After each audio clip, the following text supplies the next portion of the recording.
Okay, I'd like to call the Township of Lopatcong regular meeting of May 1st, 2019 to order. I would ask everyone to bow their heads for a moment of silence, please.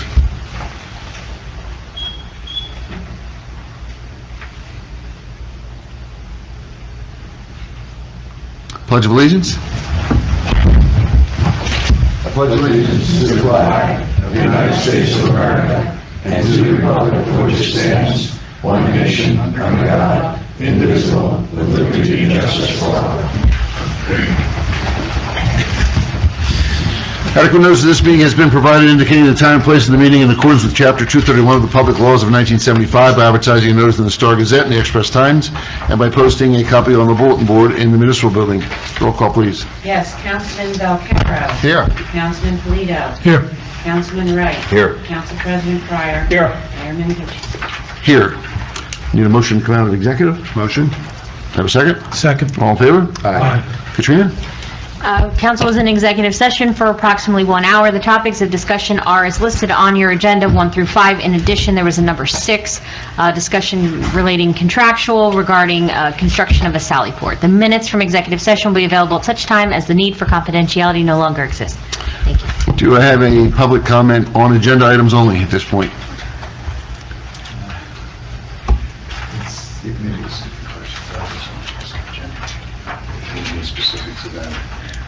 In this ordinance, number 3, 19-8, what is the appropriation for the various capital expenses?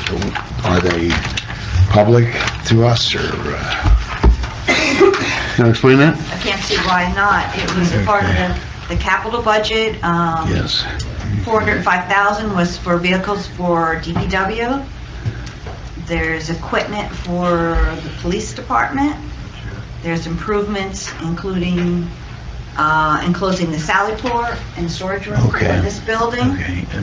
And there is an acquisition for a building that the first aid squad currently owns. Yes. And then there's a small amount for various, Okay. for fire. I was just wondering. Thanks very much. Maybe one thing, John, with that. Yes. The Sally Port is a state mandate, and we're behind Bill, right? This is our last year, yep. Last year, Bill, so Okay. we have to do that. Okay. Thanks, Jim. Thanks, Jim. Thank you. You're welcome. Anyone else? Seeing none, at this time we have a presentation by Dr. Austin from the Warren County Community College. Good evening. How are you, sir? Thank you, and thank you for having us back. And we come around every couple of years just to give you an idea of what we're doing at the community college, and we are not here to ask for anything. Just going to give you some information. If anybody in the audience is interested or has questions, I'm happy to answer them at the end. If you like anything and you think it's fantastic, please give all credit to Mayor Mengucci, because it was his idea when he was on our Board of Trustees. It's my pleasure tonight to go over a couple things that we passed around, but we have some trustees here and they're going to do a lot of the talking.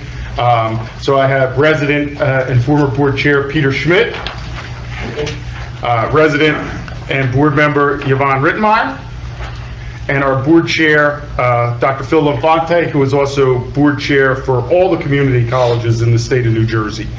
So as we begin, we're going to go through some of the things we've been up to and some of the things that are working out well for the residents. We do serve quite a few residents from Lopatcong Township, so we're grateful that you send us your students, and I'll let Mr. Schmidt go over what we've done in terms of remediation at the college. Good evening, and thank you, everyone. One of the things that I think has been in the news for the past several years has been about graduation rates in colleges. If you're reading newspapers, watching television news, you're bound to hear things about the lowering of graduation rates in many colleges across the country, including colleges in New Jersey. I think one of the things that we're proudest of at Warren County Community College is the graduation rate for Warren County Community College is the highest of any community college in the state. And we've doubled this graduation rate as a result of several initiatives that you'll hear about over the next couple of minutes.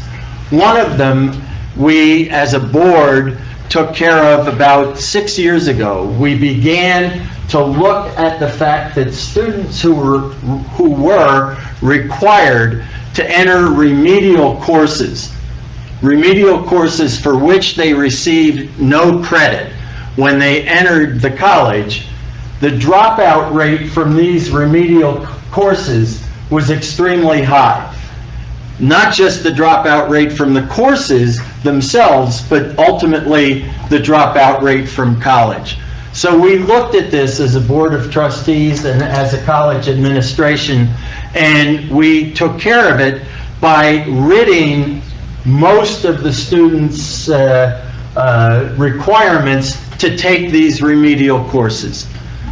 Just 4 years ago, I believe, 700 students were taking, actually in 2011, 700 students at the college were taking these remedial courses.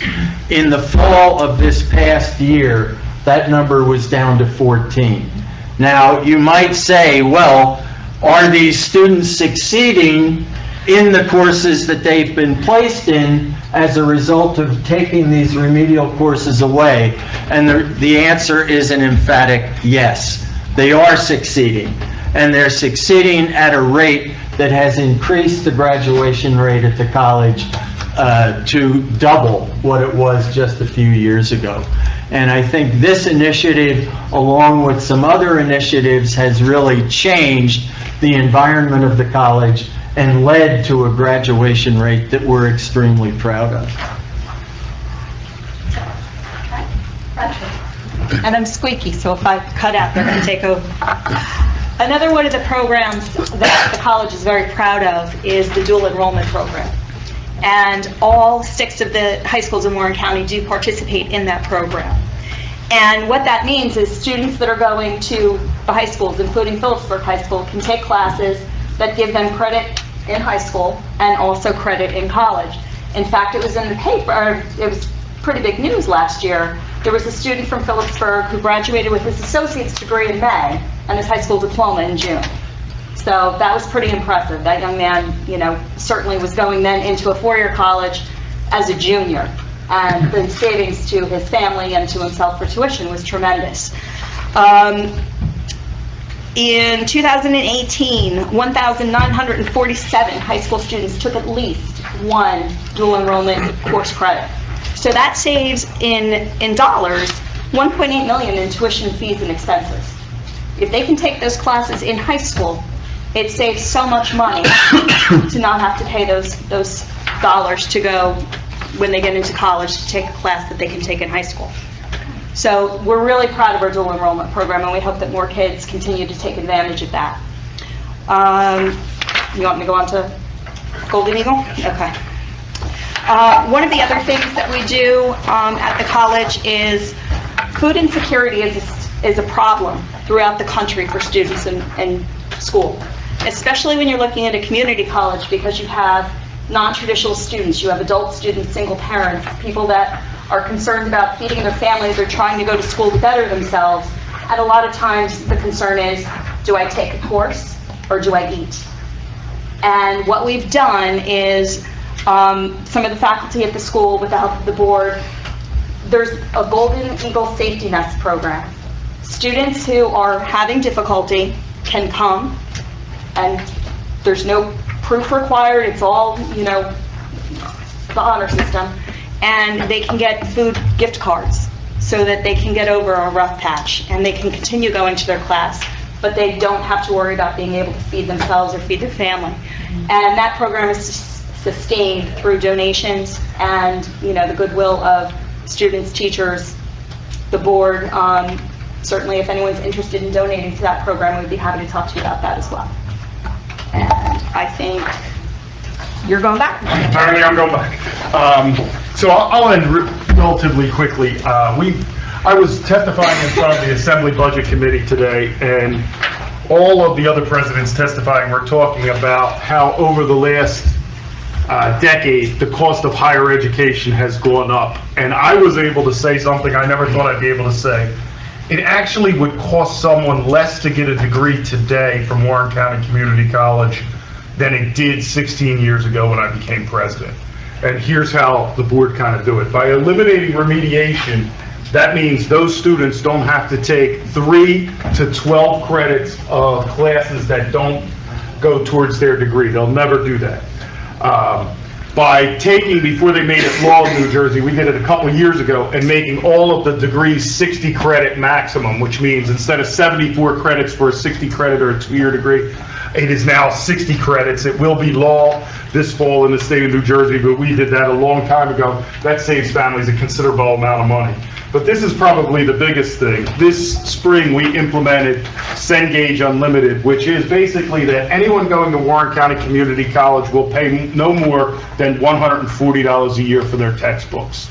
I was also able to say this morning in the Wall Street Journal, there was an article where Cengage, which is the world's largest publishing company, is merging with McGraw-Hill, which is the largest academic publisher. So the students who pay $140 will have access to 44,000 books and materials through that program. So anything they would ever want, they have at a digital library. If you're like me and a little old-fashioned and like to destroy trees, for $7.99 you get each book in paperback copy, but most of the students at this point don't like that. So we're able to say that really makes us more affordable than we've ever been, and much more affordable than any other college in the state of New Jersey. And the other thing I can say is that of all the community colleges, your chance of graduating from Warren is greater than any other community college in New Jersey. And based on some research that my wife did since this, because she does research on outcomes in community colleges, and she works at Raritan, so she wasn't happy when she told me this. She did a national kind of look at things. Warren County College graduation rates for community college places us in the top 25 in the country of all the community colleges. Now, you have to keep in mind, we're competing with the community college right next to Yale, right next to Harvard, right next to the University of Florida, and all of those students. So if you look down and you dig deeper into the data and you say, what about the students that struggle a lot? Those students who, for whatever reason, socioeconomic factor, they're not known for succeeding. If you just factor in those students, Warren raises into the top 10 of graduation rates of all the community colleges in the country. So we're very proud of that. Couldn't do that without the trustees that the freeholders and the governors have given to me. And speaking of that, I'm going to let Dr. Infante finish so we can let you get back to your meeting on all of the things we're doing statewide and with accreditation. Dr. Austin told me I was the cleanup hitter. So, real quick. When we do things like this, any community college, you're taking a risk. All the things that Dr. Austin and Yvonne and Peter mentioned is taking a risk. Because other community colleges aren't doing it.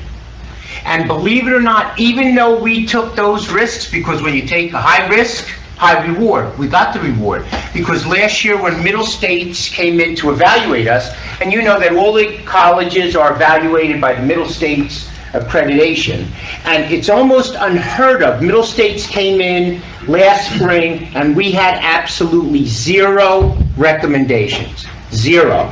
That is unheard of in the college community. So it shows that when you take that risk, something positive can come out of it. And just so you know real quick, since I'm very involved on the state end in my other position, community colleges in the state of New Jersey, the tremendous influence we have, there's 19 community colleges, 350,000 students in New Jersey attend community colleges.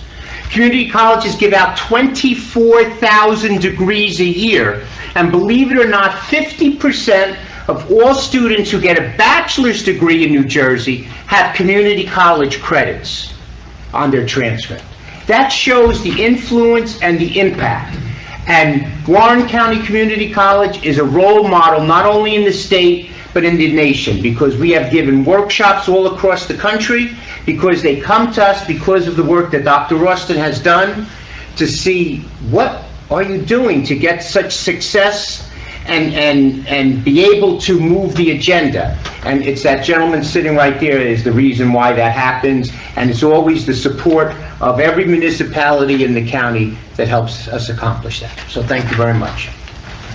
Thank you. I got to tell you that one of the downfalls of becoming mayor was the fact that I had to get off the County Community College Board. It was a board I enjoyed very much serving on under Peter's guidance and also Craig Dana.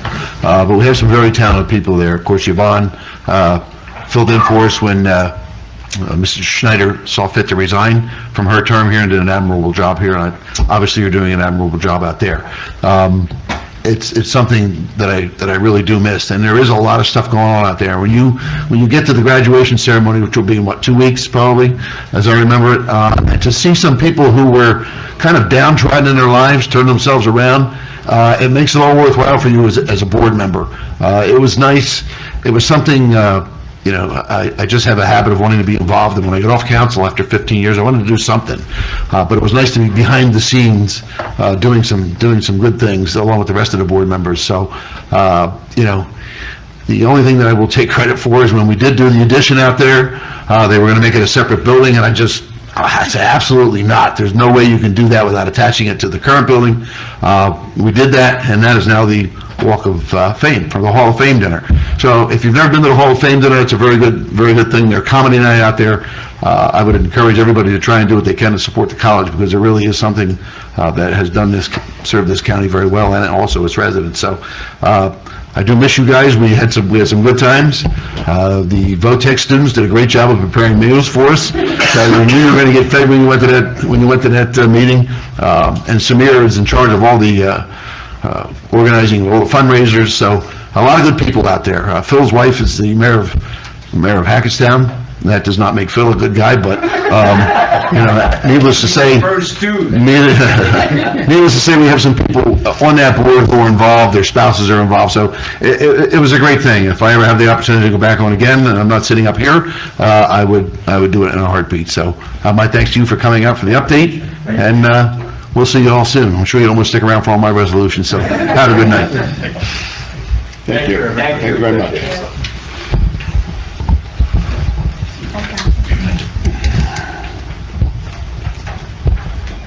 Thank you. All right, under old business, the minutes, executive and regular sessions for April 3rd and the 17th. Has everyone seen them? Any questions? I need a motion. Motion. Have a second? Second. Roll call, please. Yes. Councilman Belcarra? Yes. Councilman Polito? Yes. Councilman Wright? Yes. Council President Pryor? Yes. Mayor Mizucci? Yes. Number 2 is ordinance number 2019-07, second reading and public hearing to establish an hourly minimum wage rate for pool and recreation program employees. Need a motion to open it up to the public? Motion? Have a second? Second. Folks, questions, comments? Seeing none, motion to close? Motion. Second? Second. Motion to act? Motion. Second? Second. Beth? Yes. Councilman Belcarra? Yes. Councilman Polito? Yes. Councilman Wright? Yes. Council President Pryor? Yes. Mayor Mizucci? Yes. Raleigh Court, trees. You want me to take that? Go ahead. Mr. Smith, you want to come forward? A little bit of background. Some trees were determined to have reached their useful life. 8 trees were taken down, but the problem was nobody was really notified. There was no discussion. I'm not saying the act was wrong, but I'm saying the way it was executed should have and could have been different and better. I think in the past we've discussed replanting. The folks on Raleigh Court produced signatures from really everyone affected that supported this. They came up with a plan. We had wanted to turn that over to, we had a tree expert. We wanted to do 2 things. We wanted to get a price, and we wanted to get comment on them, the variety that you had. There's no doubt some work went into your plan. We weren't able to do that. Our new member of the Shade Tree Commission seemed to have some expertise. He was going to just double check we have an acceptable list that was based on a number of things. He's going to double check against them. You're anxious to get going, planning season's coming. I'd rather not lay this for another month. I'd like to get going tonight. The problem, of course, is budget. It always is here. You had talked about very mature trees. When you get into the very mature trees, you're talking thousands of dollars a tree. We can't do that. Yeah, I think we talked about at least not sampling. Yeah, I'm going to be 74, I'd like to see some... I get it. And I moved across town about 9 years ago, and I've had a chance to see, my trees grow. They were sapling, now they're bigger. But you don't want something the size of that podium in front of your house. No. Now, we haven't discussed this. I'm proposing this tonight, and we can adjust as we go along. We're talking 8 trees. You have a mix. I'm talking a 15-gallon pot. The initial proposal came from our guy was, what was it? 7. I'd like to double that. This should give you a tree 8 to 10 feet tall. Okay. The best I can find out, absent a real estimate, is what I'd budget is $500 a tree. It's $4,000, and a contingency, I'd say another 10%. I'd propose and that includes purchase and planning. I'd like to propose we authorize that tonight. We'll double check on the variety, and we'll make sure we can get it for that. If there's a problem, we'll come back to you and try and work it out. Yeah. But I'd rather not wait another month. Yeah, I mean, some of us are excited about getting the trees, and we were hoping that somebody from the board would come and we'd dig a hole and have... I'll be there. I don't know how much help I'll be digging a hole, but Well, are I'll you be better? there. Yeah. Pardon me? You moving around better now? I got my cane under here. Fortunately, I don't have one yet. Yeah. So I mean, unless you have a comment, I'd like to make that motion tonight. Do you want to put it Yeah, up? no, I mean, one of the neighbors put that whole thing together, so my whole hope was just to replace the trees that we had with Norway maples, because they're a hardy tree. We still have those trees in our property. The Greens, who owned my house all those years ago, planted them in the back, not in the front, and Yeah. there's not a thing wrong with them. Well, it's the plan that was presented to us, and it provided for a And that's variety. fine. And my only observation is, I think you only had one evergreen or something. They want, yeah, and the people on the court wanted to put that evergreen down at the point Yeah. for the one family who didn't want to replace the trees because they didn't want to have to deal with the leaves. So we Alright. thought the evergreen would be fair down their end. Yeah. Well, I think it's our best effort to rectify a situation that could have been handled differently. And we appreciate that, we really do. So that's my motion. Do you want to make a motion with a dollar amount on it, this one, like $4,500? I'd like to authorize the replanting of 8 trees as soon as practical at Raleigh Court with a current budget of total budget of $4,400. Okay. And that's it, I guess. And how tall were the trees going to be? I'm thinking for that price, we should get 8 to 10 feet. Okay. If it's possible to get a little bit taller, we would... We'll investigate what we can for that. The trouble is, when you step up to 15 feet, the price, the ball gets big, and it's different equipment. They have special equipment, everything else, so. The only other request I would have is when they ground out all the stumps, they left all the shavings there. We've got 8 mounds of shavings. We'll take The care of road crew that. take care of that. We'll take care of that. Okay, appreciate it. So you've made that motion? I made that. I'll second it. Second. Yep. Okay, I'm gonna roll call that. Councilman Valcarro?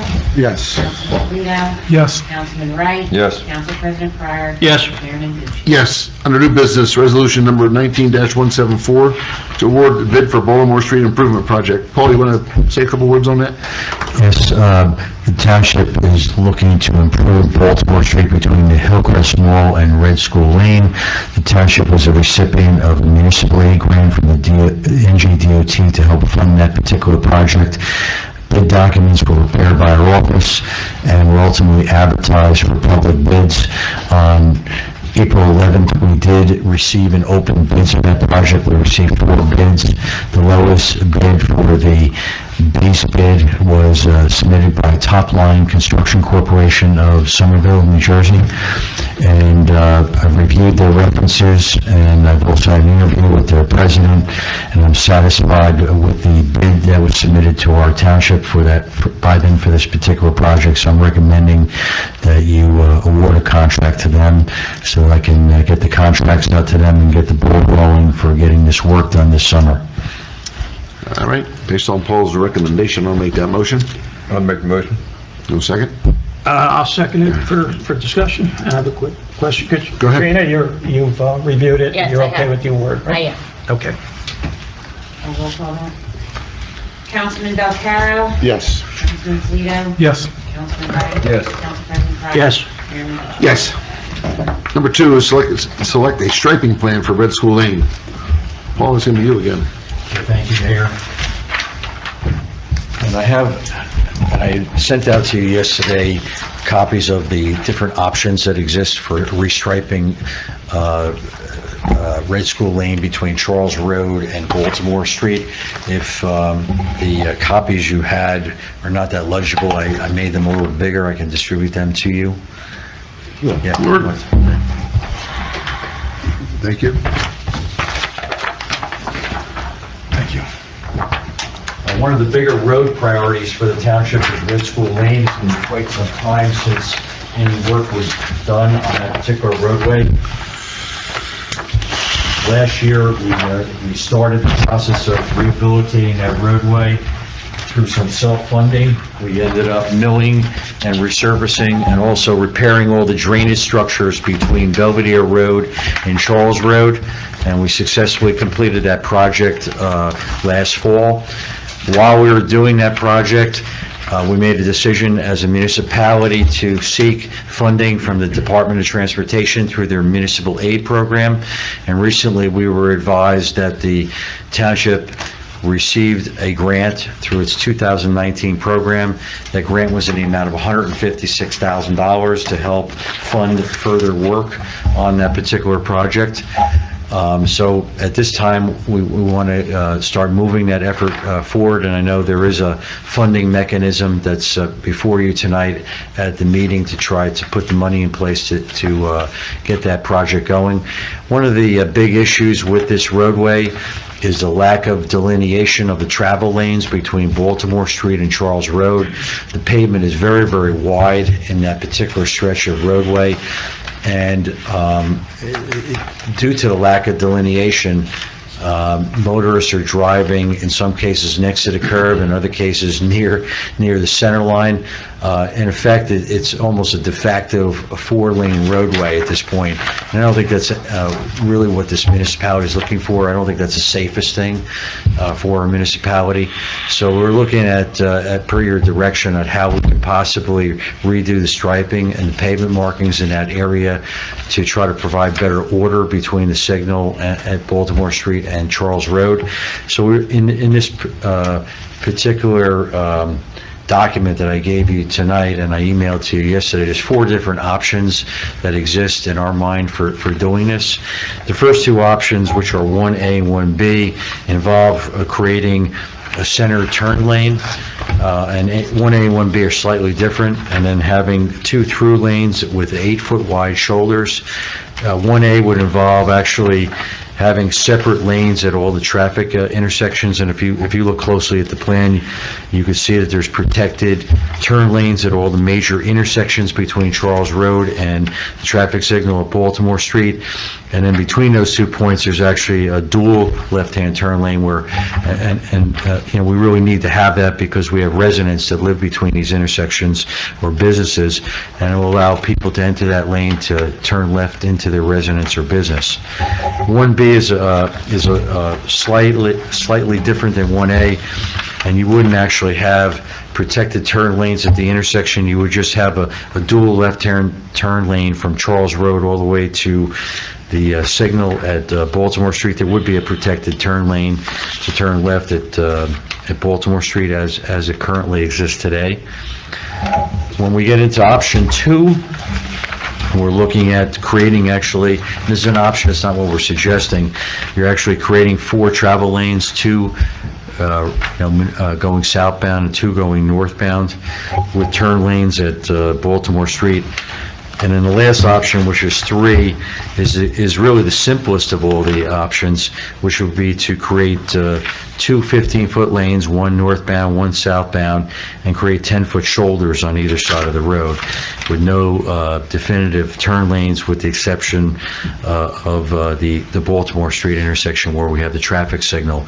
So those were the 4 options that we developed based on your authorization for review, as to how we can better delineate the travel lanes and provide better safety and order to travel on Red School Lane between Baltimore Street and Charles Road. And that would be a major component of the improvements that we will be making to this roadway in the very near future.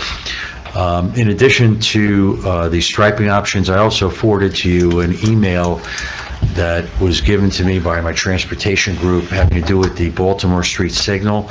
And there's a number of compliance issues with the signal, and that signal's right now is about 17 years old. It was put in the early 2000s as part of the Warren Heights development.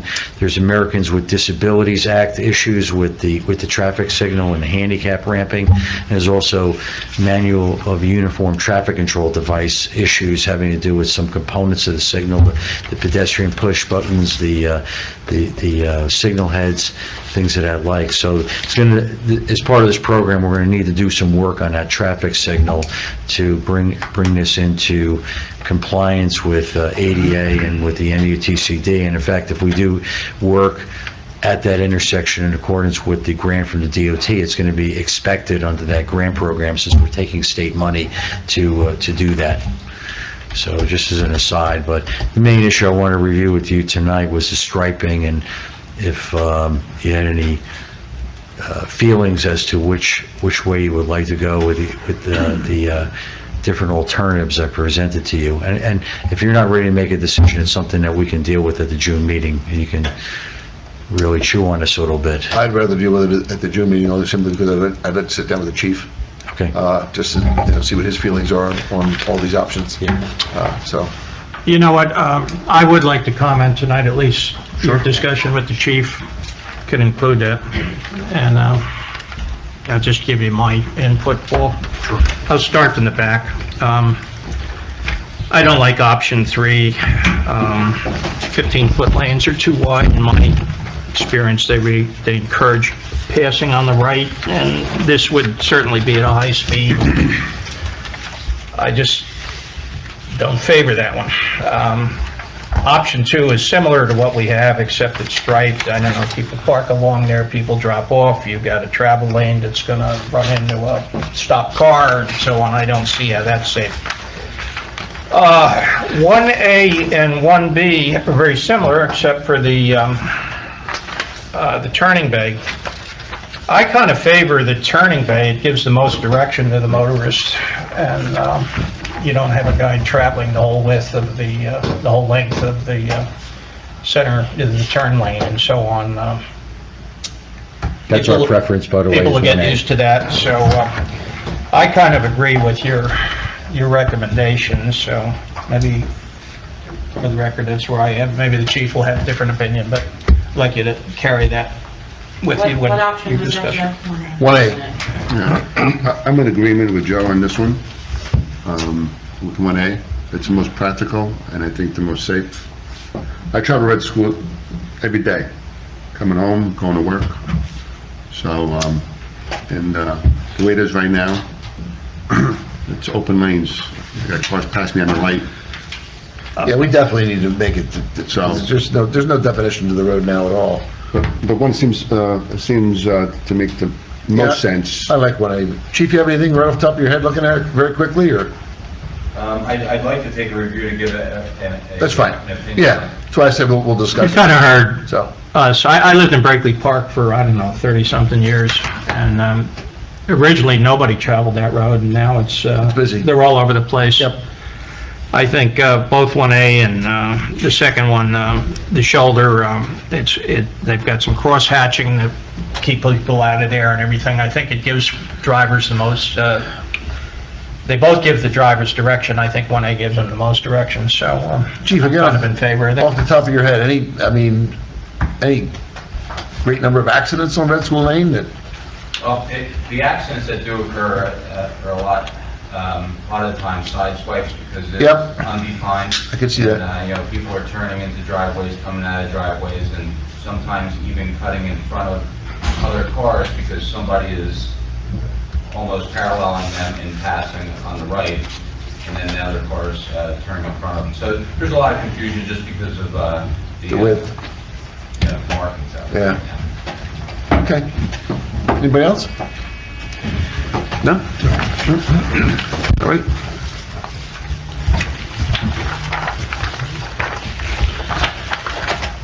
Okay, so we're not gonna act on that tonight, we'll just put it off till June. All right, number 3 is ordinance number 19-08, first reading to appropriate $877,000 for various capital improvements and authorize issuance of $833,150 in bonds or notes for financing part of the appropriation.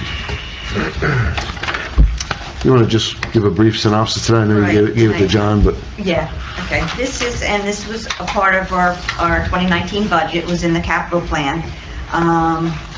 It's various equipment such as trucks and spreaders for DPW, has a budget of $405,000. You've got acquisition of audio-visual equipment for the police department at $20,000.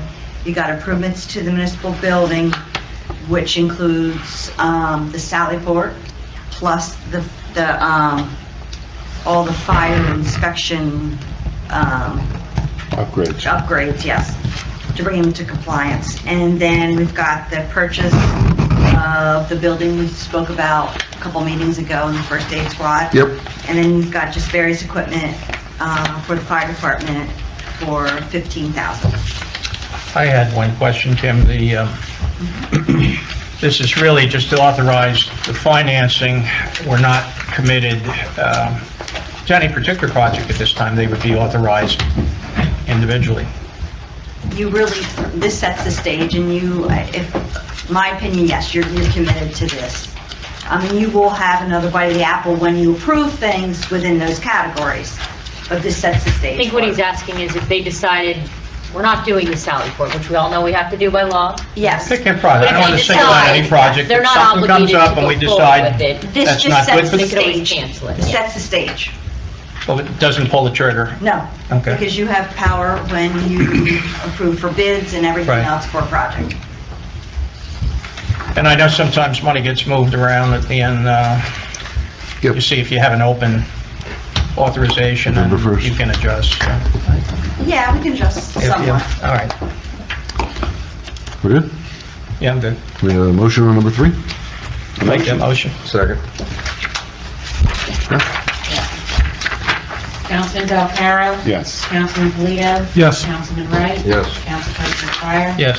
Mayor Lambert? Yes, ordinance, number 4, ordinance number 19-09, first reading to appropriate $600,000 for the Red School Lane Improvement Project and authorizing an issuance of $421,800 in bonds or notes for financing part of the appropriation. And that's specific to that project. Okay. Anybody have any questions? No? Have a motion? Motion. I'll second it. Councilman Valcarro? Yes. Councilman Polito? Yes. Councilman Wright? Yes. Council President Fire? Yes. Mayor Lambert? Yes, number 5 is the Smith Street sewer line installation. There have been a couple of residents on that street, and I'm not even sure, is that a paper street for us? It's a privately owned road, and there's a portion of it that has not been improved, the portion closer to Red School Lane. Okay.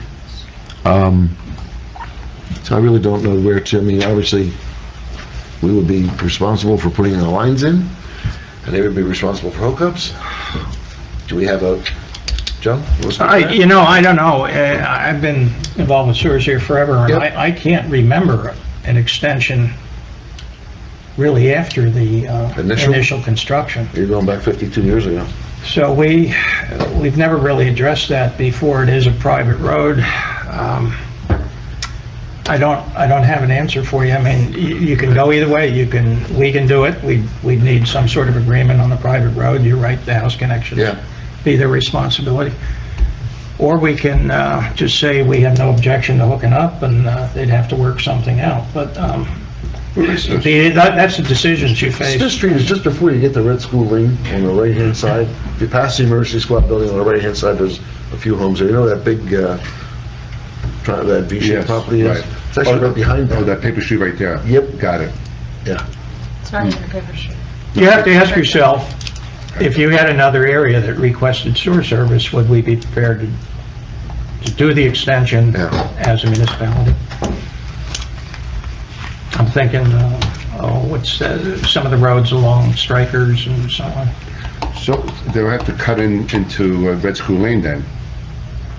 They would, Lou. The closest sewer is on Red School Lane near Right, Charles so- Road. And that section was just paved, correct? Of course. It's been there if you want to think about it Yeah. until next meeting. You want to take a look at that, Paul? Go out there someday and take a look at that, or? Sure. I mean, let's have the meeting, go take a look at it. I know with the church, we just allowed the church to connect to the sewer line, and I made them to avoid, there was a sewer lateral that came out from a house behind the church. Okay. And I made them actually tap into that line to avoid disturbing Red School Lane and affecting all the investment we made. But the church also paid for that, right? They asked us for permission to Right. connect, and they paid for it, so I think that's what we have to. Okay. Paul, I'll be in touch with you on that one. Yeah, we'll take a walk. All right, gentlemen, the consent agenda. Does anybody want anything pulled out of that? Hearing nothing. Can we have a motion for the consent agenda? Motion. I will second that. Councilman O'Hara? Yes. Councilman Toledo? Yes. Councilman Wright? Yes. Council President Pryor? Yes. Chairman Lucci? Yes. Council reports. Jim? Thank you. EDAC, I'm going to look to have a meeting this month. We're looking for members. One of the things I'd like to discuss at the meeting is the townwide garage sale. I'd like to do that again this September. Last year, it benefited the emergency squad. This year, I'd like to do it for the fire department. Okay. And that's all for now. Can we, try and have that, maybe a week before our cleanup? Yeah, we do mid-September when we do. That way, if they don't get rid of it, they can throw it out the following week, so. That's it? Lou? Yeah, I just have one, Roseberry Street sewer meter should be up and running this week. Oh, good. Okay, great. Okay, according to sewer engineer Dan Matting. Good. That's it. I did have a question for Lou. Yes. One of the things that I would like to see is we've been billed on estimates for that meter. I have never seen the basis for those estimates, which have in fact changed. So I really would like Dan to look at that. I want to make sure we're not getting a bad deal there. That's right. I agree. Okay. All right, thanks, Lou. Bill? The Sally Port, I want to be I'm gonna pull the trigger on that one. The completion of Sally Port is important. This is our last year to get it done, as Kim said. We were able to budget her help and the council. It was nice to see that get done after 20-some years, right, Chief? So we'd like to get that done, and I'd like to give permission that Paul can start work on it and get it going. So the motion would be to authorize Paul. Paul. And that amount, Paul? I believe it was $85,000 that were budgeted for, from soup and nuts for all the design and design services that would be needed in inspection work. There's surveying, there's geotechnical, there's architecture, MEP. And the Sally Port is the catalyst for the project, but we're also going to get more storage Correct. out of it as well. Yeah, I think it's time to get our records out of the sewer pumping station. That would be good. So, You've made the motion. I made the motion. I'll second Bill's motion. Councilman Belcarro? Yes. Councilman Toledo? Yes. Councilman Wright? Yes. Council President Pryor? Yes. Chairman Lucci? Yes. That's it, Bill? Yep, that's it for me. Joe? Thank you. No, I have nothing on the liaison report. For anybody curious why I'm holding on to things when I do the Pledge of Allegiance, I broke my hip about 2.5 months ago. I was on a walker till a week ago, and now I've graduated to a cane, so my mobility is back.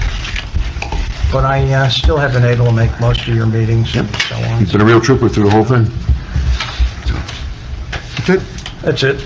All right, I don't have much tonight either. Just like to thank our volunteers for all our boards, first and foremost, and mostly for the Easter egg hunt, which went off very well. And I'd like to thank our fire company for getting the Easter bunny up to us.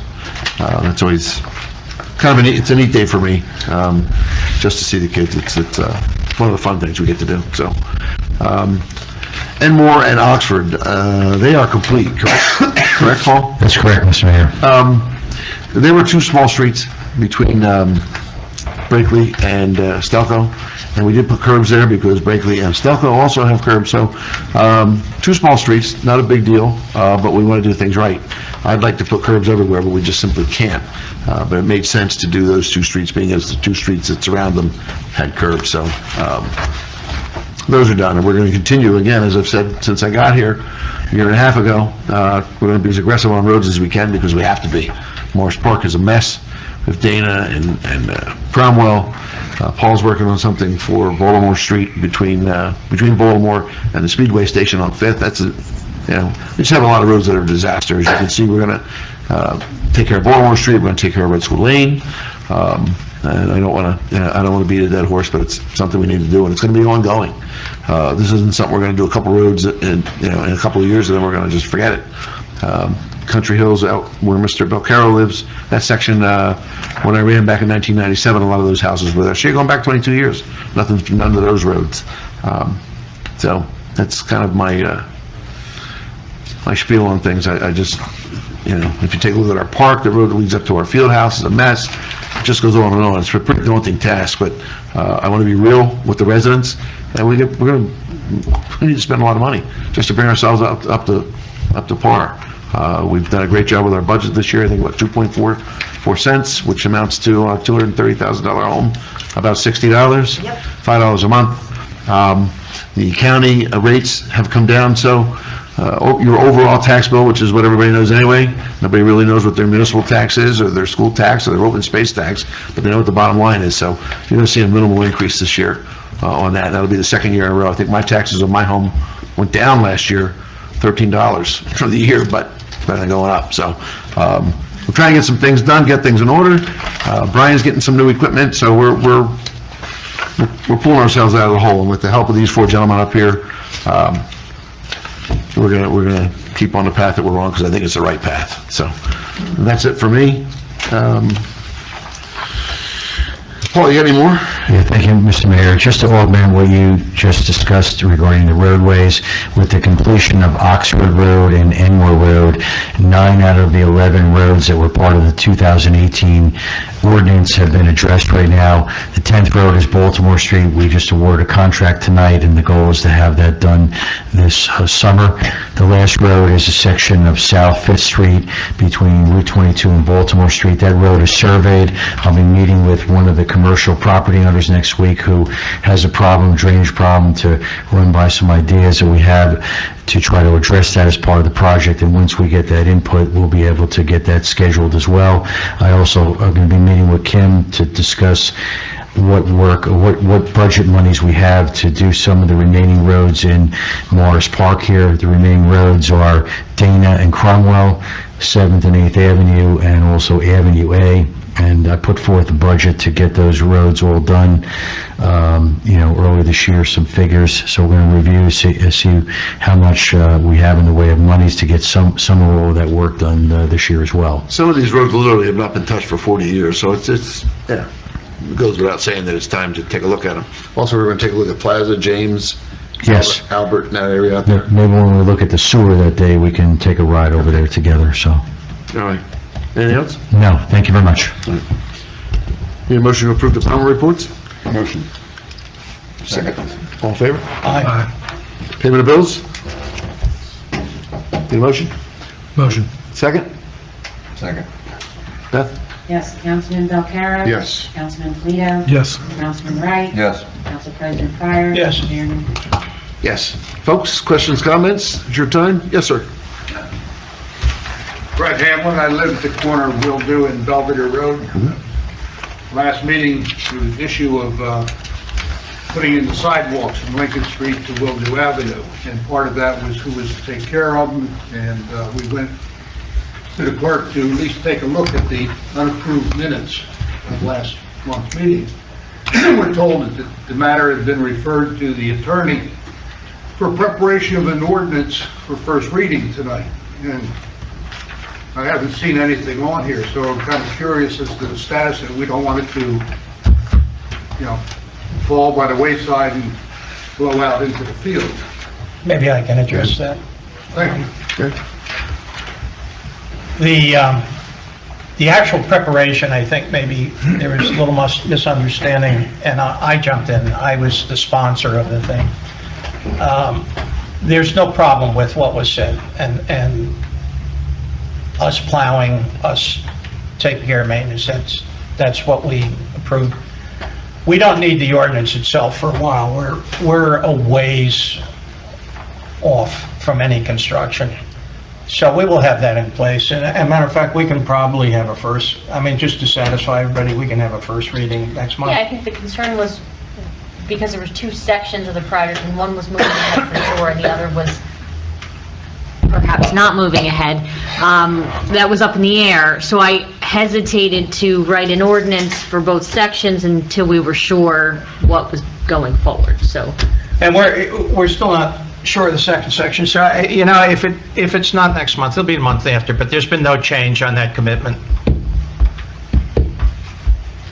I'm still authorized to do it. I didn't think we were ready yet because of the two sections. But you're assuring us that it will be done. Yep. They've authorized it on the record for me to do it. Authorizing is different for sure. I sponsored it, I'm committed to it. You'll understand our concern about it gradually, slowly being forgotten. Now, I wouldn't have offered it if the intent was to pull it back. That was offered as part of the project. Thank you. Mr. Wayne? Steve Ruane, 711 Belvedere Road, just spinning off what Rich was saying there. Can't you just break it out into two ordinances, because you've already approved the project down Belvedere Road? It was the latter half of the project that was still in question. And to address, Fritz's concern, my concern, and pretty much everyone that lives on my road's concern, breaking it into two ordinances and not putting it off would kind of do that for us. My own feeling is they're under two different funding programs, and we can do that referencing each funding program. So, if that makes everybody feel better, Well, it's No not an reason why we expense to can't, do right? it that way, but if you wanted to do that to make everyone feel better, we can why don't certainly we? do I'll that. make a motion that Sure. we have the first reading on the one we're going with. We'll have that next meeting, all right? That's my motion. Anybody second that? Second it. And then, I appreciate that. One other quick question for you though. When are they going to start that project? It's a ways off, Paul. We got quite a few administrative hurdles to get through, right? It's not going to be built till 2020, Steve. Oh. We have a lot of, Say no more. That's why I said Direction to the it's not urgent, but But in rush. if it puts people at ease, we can do that. Gotcha, okay. So my motion's on the floor. Yep. Who seconded it? Councilman Belcarra? Yes. Councilman Polito? Yes. Councilman Wright? Yes. Council President Fire? Yes. Mayor Murphy? I will abstain because my property is involved in that.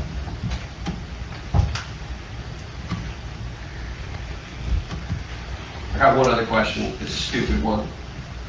Would you mind coming to the front, please? Oh, Do you mind? Me? Okay. Yeah, it gets you on the tape and I can hear you No, that's better. fine. Steve Ruane, 7 Belvedere Road. You guys were talking about something over some shed. It sounded like you were talking about the salad shack back there. What were you? Soundport? Right out here. On the side of For the the building. police. Okay. That's where cop car. It sounded like you were saying Silent Shack. It goes back to medieval times. It was a way in and out of the calendar, and somehow the police has co-opted that. We are thinking about a salad shack though. Hey, we could possibly make some revenue on the salad shack, that may be a good idea. The range salad shack, there you go, we're good. Sounds like John movie, Austin Power movie. I just have a question. It's one simple question I have to ask of Katrina. And, the Constitution sort of refers to the fact that everybody should be treated free and equal. And the question is, if you could please explain to me, when renters pay taxes as part of their rent, of their monthly rent, why is there a difference between renters and homeowners when it comes to senior freeze regulations? You'd have to ask the state government that, because they're the ones who set those regulations. So you can ask So it's just- Mr. DeMayo and Okay, Peterson, Mr. Doherty. ask the assemblymen and Yeah, ask the that's- senators, the- okay. The town just implements the state law. Okay. But we don't All get right, then it say. would have to be at the state. Okay, thanks, that gives me a good idea, thank you. Anyone else? Yes, sir, go ahead. Michael Avalon, 1107 Belvedere Road. Referring to the sidewalk construction, is there going to be any kind of construction to the curbing on Belvedere, especially from Wildew to, I believe it's Anna? My concern is, and I just looked at the curb to my driveway, and I have the horseshoe driveway, and it seems like they have dropped lower than any other entrance to their driveways, which basically I'm stating is the water and the plows are washing away the property. So my concern is if you're going to wash away the property with the plowing in the wintertime and the rain, is that going to also affect the sidewalks, which may buckle and bevel and, rise and go through what you've already gone through down closer to the school? I believe all the driveway openings are going to be improved as part of this, including yours, that's my recollection. And there'll be grading work and restoration work done between the sidewalk and the curb to make sure that those lawn areas are restored after the work is done, and behind the sidewalk as well, where it's needed. All right, thank you. Matt? Matt Herzer, 8 Overlook Drive. I have 2 items of business. First one, as a school board member, I just wanted to announce that at last meeting, we appointed our new superintendent. Her name is Dr. Deborah Makora. Second item of business, for the LAA, these are just the rough financials for now. This is exactly what our books are. Thank you. So just, the way I maintain the books is just a simple, straightforward check register.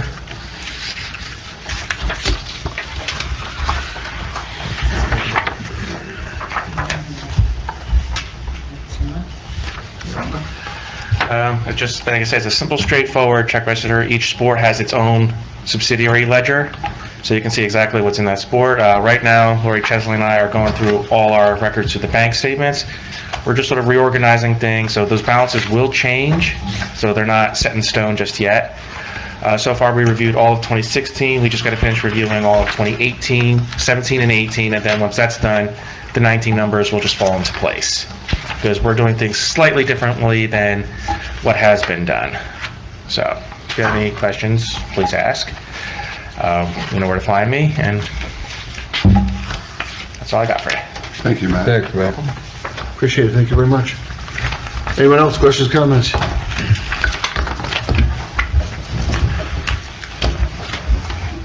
Martin Walters, 325 South 3rd Street. I want to make sure I heard right. You are going to initiate a townwide yard sale for September? Correct. Yes. My wife will be glad to hear that. Secondly, I was talking to a fellow who was doing a little surveying on 3rd Street. And he said that Aqua's going to be replacing water mains on the street. Is that correct? I've heard nothing to that effect yet, but could very well be true. What Aqua's doing on Baltimore Street, ahead of our construction on Baltimore Street, they're going to be replacing 32 valve boxes. At every intersection, there's 4 valve boxes, so they're going to be replacing those valve boxes. And this is, again, within the area that we have our construction proposed in. I haven't heard of any... Nothing? I haven't heard of I know any- what you're talking, you've seen surveyors all through Morrisport, Yes, right? and I went by Yeah. what he told me. And the way I understood it is they were going to replace lines first, second, third, fourth, fifth. I'll make a phone call tomorrow to see if there's any... I took him at his word, I don't know. No? Actually, they'll have to repave all those roads. We just sunk a ton of money I know. into improving all those roads, 2nd Street, 3rd Street, That's why I 4th brought Street, it up. 5th Street. And in fact, actually, when the gas company came in last year to do their work, they did repave all the roads that we had just paved in recognition that they were disturbing them in less than 5 years. That's why Edward Street and a good chunk of Brakely Avenue was redone, and also some of the pieces Right. on the side roads.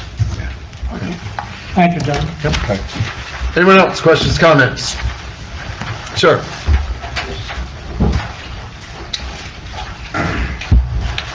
I have a request. I live on 40 Fox Farm Road, Mary Trubeck's old farmette. The road is a private lane, Trubeck Lane. Yep. And it's being used as a public thoroughfare. The reason being, I guess people's navigation systems show it. This is Google Maps, and it shows it as called Lowe's Hollow Road. This is the township tax map. It shows it as Trubeck Lane. Doesn't say private, but it says Trubeck Lane. I'm looking for someone, maybe help that's computer savvy, social media savvy, because I tried with Google. I just ran into roadblocks. Looking for help as far as what, just designating that as a private Just road? to correct the road name to Trubeck Lane. Okay. I don't know where to go. Trubeck Lane for as far back as I can remember. Yeah, I think Google just has it wrong on their maps. Okay. Yeah, here's Google Maps. It's, if I knew much more, I could blow it up, I don't know. Yeah. And that's the tax map. Tax.